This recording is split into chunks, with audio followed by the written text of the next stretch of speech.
Saya nak rumah teres 2 tingkat tapi bawah 400,000. Kalau ada saya nak booking terus. Wah, gentle betul Kalau ada kau booking terus Okey, rumah belakang ni dekat area Bandar Putra, bawah 400,000. Jom kita review. Macam biasa kita starting dengan bahagian car porch dia. Kalau kau tengok bahagian car porch ni, boleh muat dah 1 biji kereta dan 1 biji motor, tak ada masalah. Okey, ni adalah keluasan bahagian car porch dia.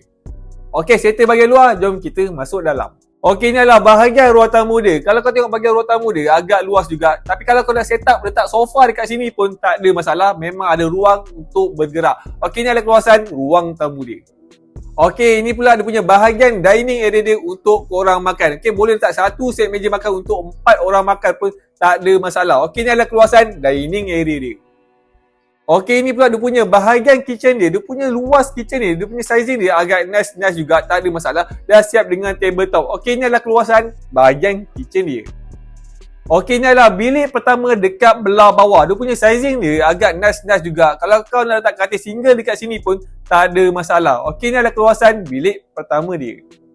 Okey, settle bahagian bawah. Jom kita naik atas. Okey, dekat bahagian atas ni ada 2 bilik dan 1 bilik air. Jom kita review master bedroom dulu. Okey, ini adalah master bedroom dia. Kalau kau tengok kiri, kanan, depan, belakang, betul-betul nampak agak luas untuk bilik master bedroom ni. Kalau kau nak letak katil queen dekat sini pun boleh, letak wardrobe pun boleh, tak ada masalah, memang agak luas. Okey, ini adalah keluasan master bedroom dia.